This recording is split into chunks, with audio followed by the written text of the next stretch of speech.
What's up, traders? Welcome to this week's episode of the Weekly Watchlist, where I do a technical analysis and give you my thoughts on the tickers listed up above. We'll of course be checking in on our broad market. We've got our core list of companies that we're always watching here, and this week I've got 5 additional trade ideas to share with you towards the end of the video, so definitely stay tuned for that. Quick announcement, we will be going live at 9 a.m. tomorrow morning for a pre-market prep live stream. We did it on Friday. It was extremely well received. If you want to see what that will be like, check out the replay in the top right-hand corner. Don't forget that everything we are associated with is linked down below in the description, and without further ado, let's jump right into these charts.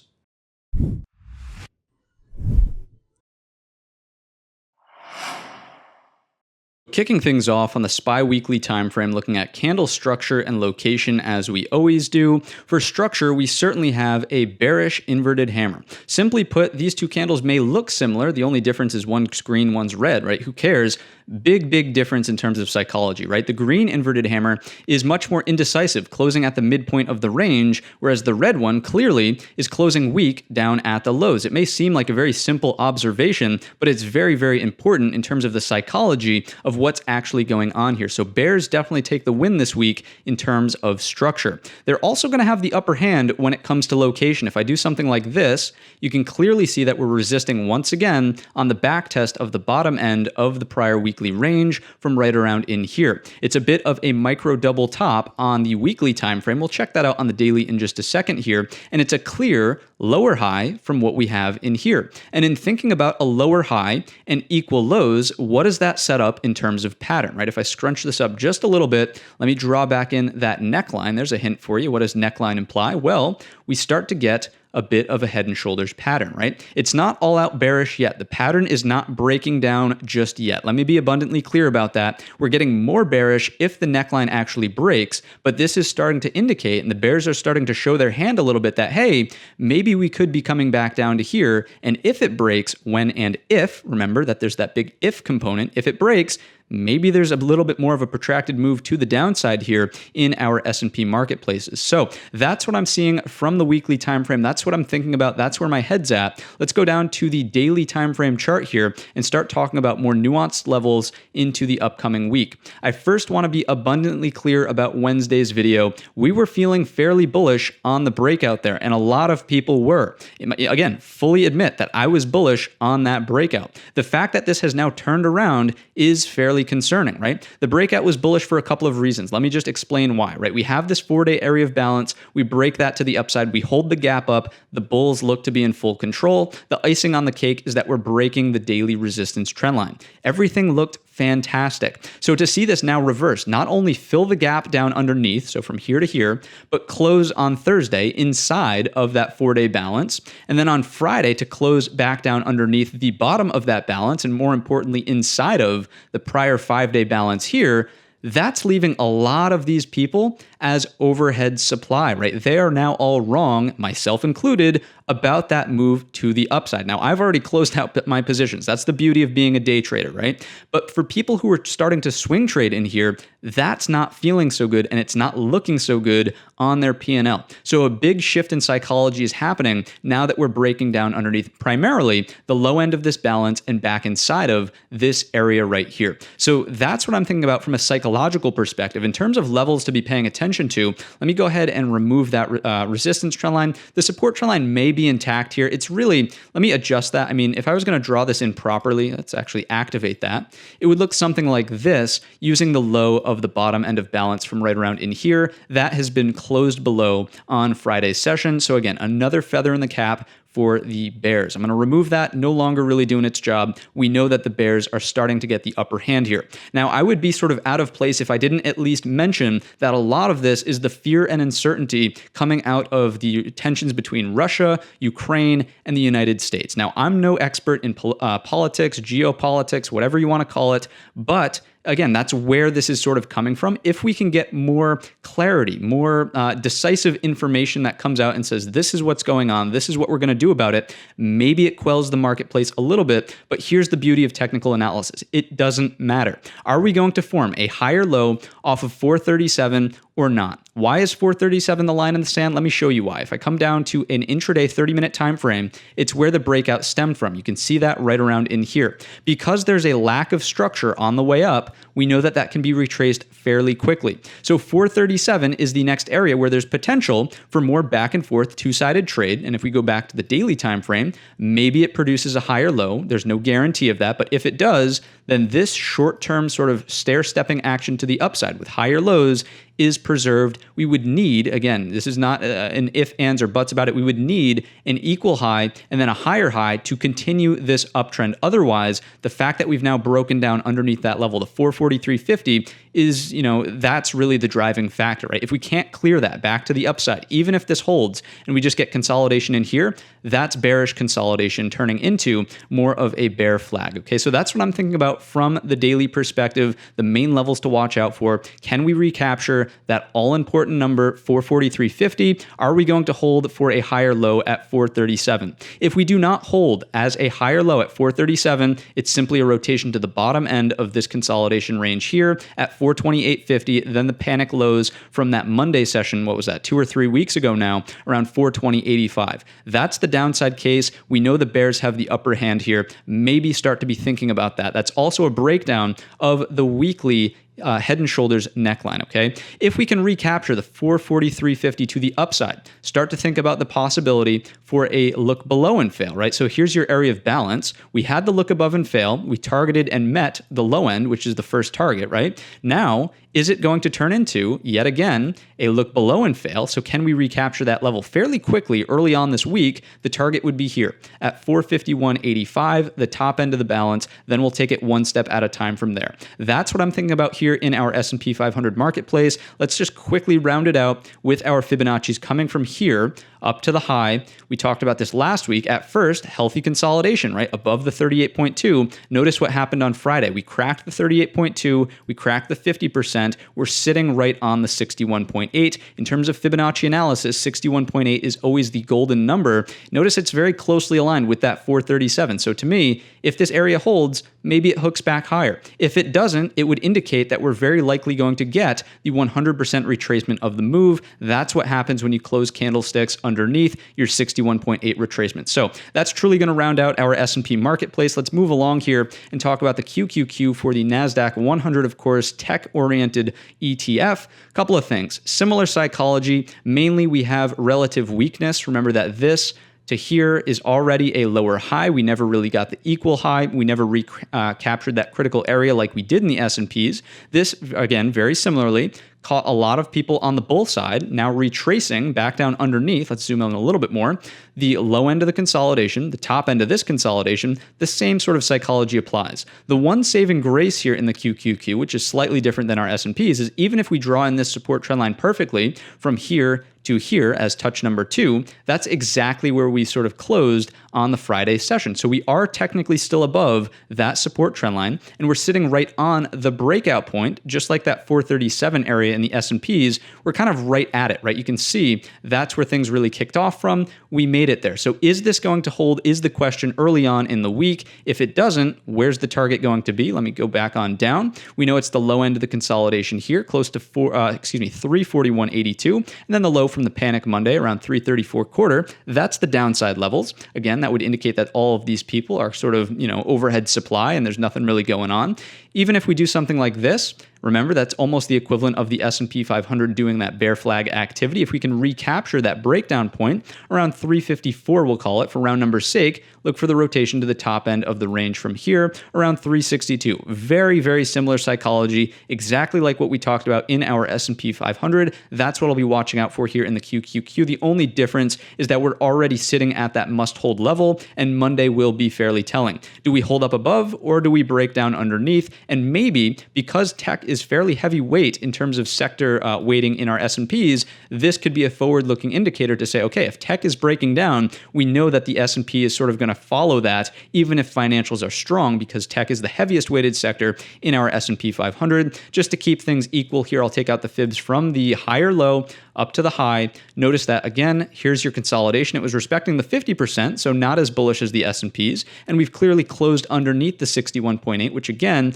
would indicate that it's more likely that you get some sort of 100% retracement the more time you spend under that level. So relative weakness here in the QQQ, and we will have a decision fairly early on, noting that we've closed right at that important area on Friday. Let's continue along and wrap up our broad market here with the IWM, Russell 2000, and our small caps. This one never made it too far out of its consolidation area. Remember that we've talked about that, just lagging behind. The most important thing in my estimation coming from this chart is the failed move into 208, and maybe this is easier to see on a weekly chart. If I do something like this, here's the area of consolidation. That's exactly where we resisted on this week's session. You can clearly see a break, retest, and it's already starting to roll over to the downside. So to me, fairly bearish in the small caps, noting what's been going on here. The saving grace, sort of more similar to the QQQ, is that we will have that decision point early on Monday because we're sitting right on the support trend line. So here's some ways to think about small caps. Here is your range. If this is a look above and fail, we have closed back down inside of the balance, right? It's short underneath Friday's lows for a rotation here to an equal low from the weekly time frame. Again, that looks much cleaner. Let's just illustrate that here so you get the sense for what I'm talking about.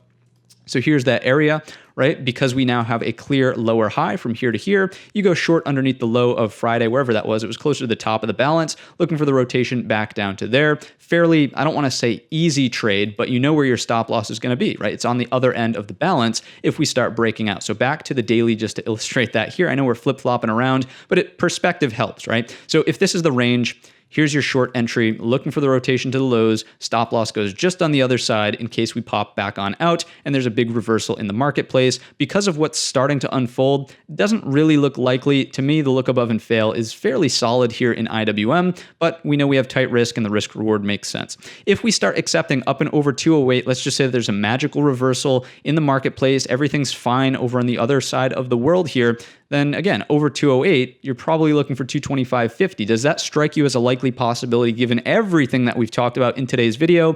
Not really, okay? So to me, small caps still signaling risk off on the big failed backtest of 208 in the latter half of this prior week. If you've made it to this point in the video, I'm sure you're enjoying the analysis. Hit the thumbs up button and subscribe to the channel so you know every time a new video comes out. Kicking off our companies here with Apple, certainly what you'll notice is we're breaking down out of the bull flag that we've been talking about for quite some time here. However, we're at the last line of defense, right? We've talked about 168 in the past coming from this prior range. That's right where we're sitting. So it does continue to build the case, or at least it hasn't been destroyed, right? The inverted head and shoulders opportunity with the neckline up and over roughly 177 to take us back to all-time highs. That's what we're thinking about inside of Apple because we're sitting right on support. If the market is even slightly bullish on Monday morning's open, the aggressive and disciplined, right? Those two things have to go hand in hand. The aggressive but disciplined trader could look for longs here, looking for a backtest first of the breakdown point here, 171. I would probably look to take off half the position and hold half to see if we can move to the top end of the flag with a stop loss right underneath 168. If we break down underneath 168, that entire trade doesn't really make too much sense because we're making the move to here, 164 quarter, coming from this area where the rally really stemmed from. Remember that there's poor market structure in there that should be retraced sooner rather than later if we start breaking down through it because of the lack of structure. So again, the disciplined trader needs to stop out. If you get long here looking for the reversal, it's not worth holding to the bottom end at 164.25, right? So that's what I'm seeing inside of Apple. We'll probably talk about that on the live stream tomorrow if it's presenting itself. To the downside, if we break down under 168, if there's no reversal pattern here whatsoever, we talked about 164 quarter, and that does open up the door for the equal low down here at 157, noting that Apple would be producing a lower high from here to here. We would then be looking for the equal low, considering that bull flag consolidation low was not holding. So that's 157. Again, a longer term thought. I'm not expecting that we make it there over the course of the first day or two of the week, but something to be thinking about. Next up, we have Netflix. This one is presenting us a nice opportunity just based on balance rules. rules, right? If I expand this, make it a little bit easier to look at here, notice that we had some areas of consolidation and we're breaking down. Because there's no indication of a immediate retracement higher, what we would initially look for is a doubling of that range. I've already got it drawn in for us around 376.70. That's the downside target on a double. You would probably look to take off again, half the position, hold half, and monitor for continuation. If this is going to be a look below and fail, if there's a massive turnaround in our broader marketplace and we recapture and close above the 396.70, look for the rotation to the top end of the range, right? That's what balance rules would tell us. Look below and fail. Target is the top end, 412.72. Monitor for continuation. Maybe we make it here to 420, let's call it 7 for round number's sake. But again, based on everything we've looked at, the bears seem to have the upper hand in this particular scenario. Next up, we have Tesla. Tesla is fairly interesting just because, it's the big mover right now, right? Everyone sort of trades Tesla. Everyone's looking at Tesla. To me, again, this pattern looked like it wanted to resolve higher with all of these touches here to that 943. We were just waiting for the one time it was going to take it out and take us to 1,000. Because that did not happen, think about all of these people who, again, are starting to feel like overhead supply. They're wrong about the position. We have also broken down underneath that last line of defense. Let me zoom in on that a little bit. So the last week's Thursday, Friday lows around 881.50s. It to me would seem likely that we retrace to roughly 800. And again, because we're breaking down out of the balance, because we've talked about the sort of bearishness of the marketplace right now, a range double doesn't quite take us there. It's roughly the 200 SMA on the daily time frame, which is at 824. So maybe that's your first target. Then you're looking for 800. That's what I would primarily be watching for in Tesla, just like every other balance that we've discussed so far. If it's a look below and fail, to me, it's got to be above 900, not the 2-day lows from here around 881.50, but it's got to be above 900. And even then, I'm not sure I would want to trade 900 to 943. Maybe, it's just very choppy in there. We've seen that activity back and forth, back and forth, back and forth. If the look below and fail happens, this does produce a higher low. Any reattempts, maybe this starts to build out as an ascending triangle. In Tesla, the cleaner, more patient trade is still the long up and over 943 to get us into the backtest of 1,000. With the activity here, it's all about, okay, do we get the look below and fail? Or if not, we already sort of mentioned, bears have the upper hand, it seems, across the marketplace right now,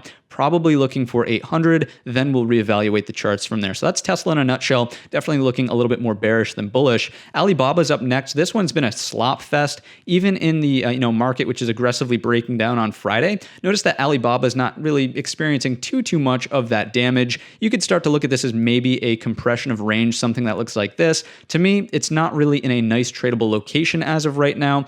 You can start to draw in this range, right? We have something that looks like this. We've broken it into thirds before with this structure from here. We're in the upper third. That's got to be a little bit more bullish than bearish, but overall, I'm not seeing any clean trade pattern is essentially what I'm getting at here. For short-term traders, watch for any bearish trades underneath 122.80s, and that should take us roughly to here, 115.85. Notice that Alibaba has certainly been respecting some of these levels. Notice that the highs and lows of many of the candles are perfectly in between our ranges here. So it's something to be thinking about, but I'm just not seeing anything obvious jumping off the page saying, hey, this is the trade that you should probably be watching for into the upcoming week. So that's Alibaba. Let's continue along and talk about Facebook. If I zoom in on this one, I'm going to have to make it a little easier on the eyes by adjusting, rolling over, right? Even with the sort of break of the resistance trend line, we talked about this on the secondary channel. I did initiate a small shares position at this area. It's not working out right now, right? And it's a longer term position. It's something I'm hoping to hold for at least a year or more. I'm thinking Facebook over the long term makes it out alive from this earnings cycle. We'll see. But the reason I say that, right, is because it's not worth really updating you on the channel regularly about. If it was a day trade and I was holding something and I had some sort of bias going on, maybe I'd let you know as well, or I would let you know rather. But I want to be transparent about that. I'm holding some Facebook shares. Roughly 232-ish was when I got in on the break of the resistance trend line. Just transparency, whatever, you get the gist, right? For now, it is rolling over. Do we get the equal low and do we continue on our merry way to the downside is the question in terms of trading for this upcoming week. So 216.35 is the number to be watching out for, 216.15 if you want to use the true low of that day there. If that breaks, our next structure is really 207.25 coming from. Let me go out to, I'm going to go to a weekly, obviously, that's right off to the left on our screen there. Let me grab some more time just so we can talk about that level. We'll just go with 5 years so we can see. So let me zoom in a little bit here. And what you'll notice is it was the exact pullback low from that move right there. To me, if that starts to break, remember what we talk about with poor market structure. Here's that rally higher. Basically no weekly structure in there unless we look left past that until about 174. So, there could be a significant downdraft that continues in Facebook if we start to give up this area here, roughly 207, 200, even if you like nice round psychological numbers. So I would really start thinking about, okay, if 200 breaks, at least for me, right, with this longer term position, am I willing to average in again around 174? I mean, personally, the answer is yes, but you're of course going to have to make that decision for yourself. Overall, that's what I'm thinking about. Let's go back to the daily. In terms of upside, if there's going to be a turnaround here, it's got to be a break of the lower high. And again, this is looking fairly ugly. Let me adjust that for us. Here we go. It's got to be a break of this lower high from the inverted hammer on Thursday around 235, right? If we take that out, the next trade to be watching for is the move to the bottom of the gap at roughly 248, right? And that would start to pan out as, if there's a reversal, right? This is very, very speculative in the first place. This would start to pan out as the potential for a double bottom. Break of the neckline should take you here to the bottom of the gap. From there, you'll monitor for continuation into the gap overhead. The next major level is coming from 280-230, which is the half gap fill. Then we have prior structure. I know this is getting fairly ugly again. Let's go back to auto. Prior structure from in here, which is at 293.50s, and then the gap close around 316.89. As of right now, again, it does look like the bears have the upper hand off of the lower high and the week close on Friday. I know we spent some time here, but I figured it's worth doing considering I have a position. There we go. Let's continue along and talk about NVIDIA. If we zoom in on this guy, this one we were looking at on the pre-market live stream from Friday as a short candidate, noting that we were resisting at the daily resistance trend line. We did make the move into this area right here. I'll just remind you quickly that that was a double bottom. It was a neckline in here, and then it was the pullback low for the higher low, and then we made the move. So to me, NVIDIA has to hold here. Otherwise, I imagine that this rolls over, makes the equal low closer to 220 and the daily support trend line. Now, earnings is coming up around the corner on this one. It's going to be a reason to expedite whatever direction move that the broader marketplace is kind of making, in my estimation. So if people are feeling bearish out there, scared out there, it's going to, again, amplify the move to the downside. If people are feeling optimistic, like things are being resolved, it's going to amplify the move to the upside, right? This is just an excuse to really get involved with the stock one way or another. So this is the golden level to be watching out for, 240 roughly inside of NVIDIA, looking to be a little bit more bullish above and certainly more bearish underneath, noting that we would be breaking down underneath extremely important structure. Once earnings is, really like the next day, I would probably opt not to trade this. We know that earnings are usually a 50-50 sort of event. And, especially if you're trading options here, you don't want to be trading 50-50 with theta as well as IV, implied volatility, working against you in an earnings situation. Let's move along here and talk about Microsoft flushing the 300. Again, this was something we discussed in the pre-market live stream on Friday, so it is worth tuning into. Again, Monday at 9 a.m., we'll be doing that again. So there's the breakdown.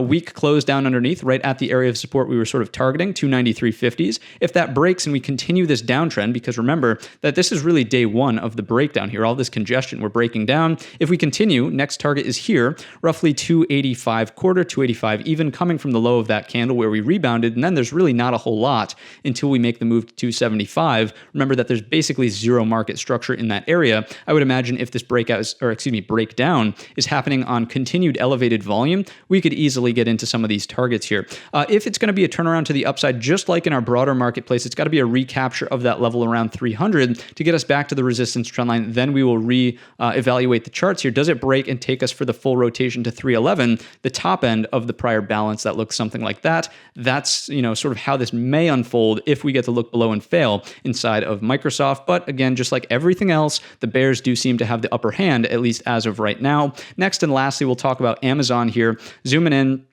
This one actually has to go back out to a weekly time frame just to illustrate some of my thinking here. So it's been a while, right? This has been trading in a range. We know that. You could divide it into a micro range here. You can see all of the prior support that we had in this general area. That's what we failed at on Friday's session. So just like the IWM failing at the backtest of the bottom end of the range, Amazon has done essentially the same here at 31.76. It was taking some time. If we go down to the daily and zoom in here, it looked like it was trying to resolve, right? We were trying to put in some price acceptance around this area, just chopping back and forth. Sure, you're going to get some of that, but the bears have the upper hand once again, breaking down on Friday. We had a short-term support trend line in there on the 30-minute time frame that we were watching. It broke. Now we're headed straight for the top of the gap. Notice that if 3014 breaks, the gap fills. There's basically no structure, especially because we had a gap down as well, right? Until we get into roughly 2885. So to me, Amazon could potentially be a great bearish play here. What I would love to see is a little like doji day. Oops, let's try that one more time. Here we go.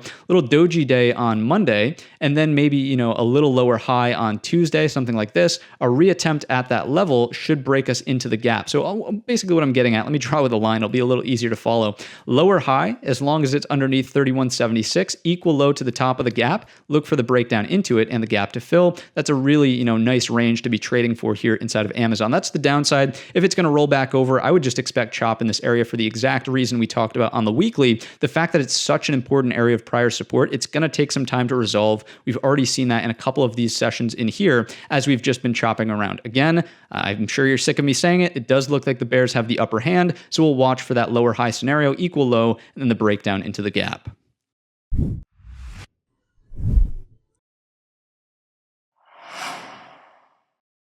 Quick reminder to hit the thumbs up button, hit the bell button, the subscribe button, all that stuff YouTube tells us to tell you guys. And let's get right through these trade ideas. Obviously, it's Super Bowl Sunday. I don't want to keep you any longer than I have to.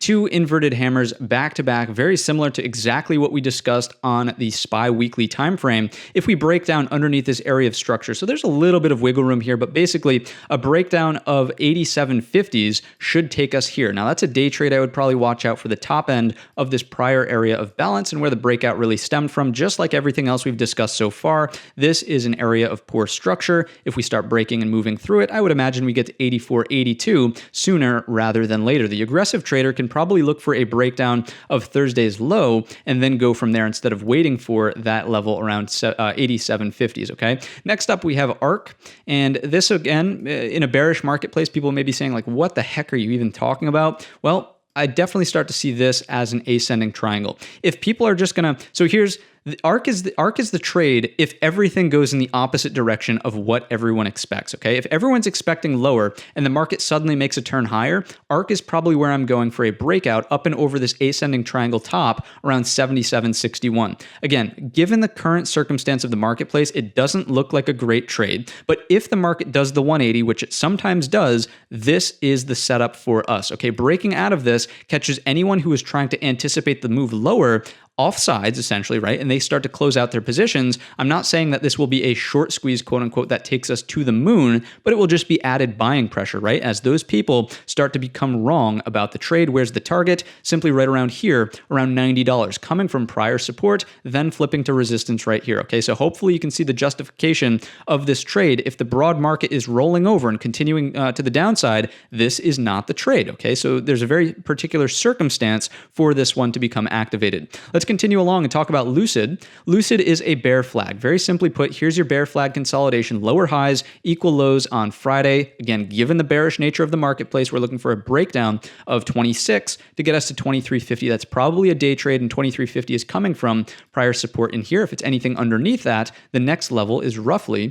21.85. So definitely some downside movement, room to run here inside of Lucid. Now, based on a measured move from the bear flag, you would look to stack this distance on top of the flag from in here. Now, you know, that's, I don't really think that that's going to happen, but it could easily start getting us, we wanted this low in here. I mean, if you just measure this move and stack it from the top in here, that's definitely on par with your 16 inside of Lucid, which is coming from prior support in here. Again, I'm not that bearish on Lucid where I think it's going to 16, but I am saying from a measured move perspective, that's just something to keep in mind, okay? So Lucid, bearish trade idea on the breakdown of 26, getting us roughly into 23.50 for a day trade, then monitoring for continuation into some of those lower levels. SBUX is up next. This one is, again, a beautiful breakdown of a range. We talked about this as a potential trade idea in prior videos, and look at what we have here, right? We have 94.58 breaking down on the Friday session, firm close underneath. Balance rules would tell us that we should double that range to the downside. Let's go ahead and adjust this here. I quickly want to check actually in the after hours, is this level, the 91.22, coming from earnings? I don't entirely know, so I want to double check that before I mislead anyone here. Let's go ahead and extend the hours. Okay, so the earnings low, let's map that out because that will be important here. Let's go back. So earnings volatility low, I should say, because we didn't technically gap down there, is 93 even. Okay, so maybe the more conservative trader looks for bearish acceptance outside of the range here. A breakdown of that 93 takes you to 91 quarter for a day trade, and anything underneath that, let's go out to a weekly and search for support together. Notice that it's also a weekly gap fill at 91.22 coming from back around in here, but anything under that is really 85.77 weekly 200 SMA and support from this little flag that we had back, that was a long while ago, 2020. Okay, so that's Starbucks in a nutshell, bearish trade idea there. And just like everything else we've discussed, again, don't discount the possibility for a look below and fail. If that does happen and the market gives us that 180 magic turnaround, 98.62 is the target. Again, I know you're sick of me saying it, the bears do have the upper hand here, so we are looking for lower. LMT, because of what's going on in terms of, some of those tensions we talked about earlier, Ukraine, Russia, United States, this has been doing well. So for a fundamental reason, it's making the cut, but more importantly, from a technical reason,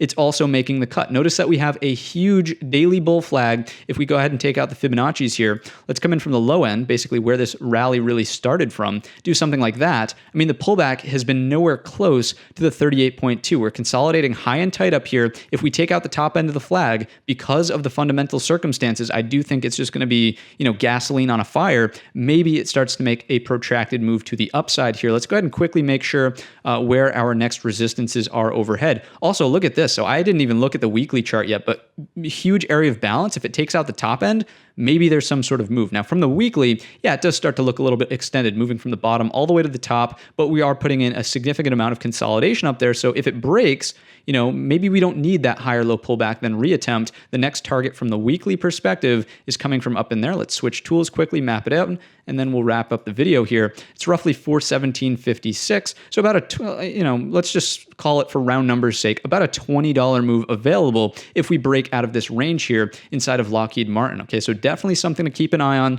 especially given what's going on right now. If it does want to pull back for the higher low over the course of time, if this turns into a swing trade, watch out for the 38.2 to hold as support, roughly 372.50. It's also this prior high from in here before that earnings sort of conundrum, I would imagine, from, 2 cycles ago. So that's what I've got for you. That's going to round out our trade ideas. If you enjoyed today's video or learned anything new, let me know in the comments section or by giving the video a thumbs up. Don't forget our secondary channel is linked down below in the description. We will be doing the live stream again at 9 a.m. tomorrow morning. Sharp, be there or be square. And with all of that being said, I wish you a green trading week.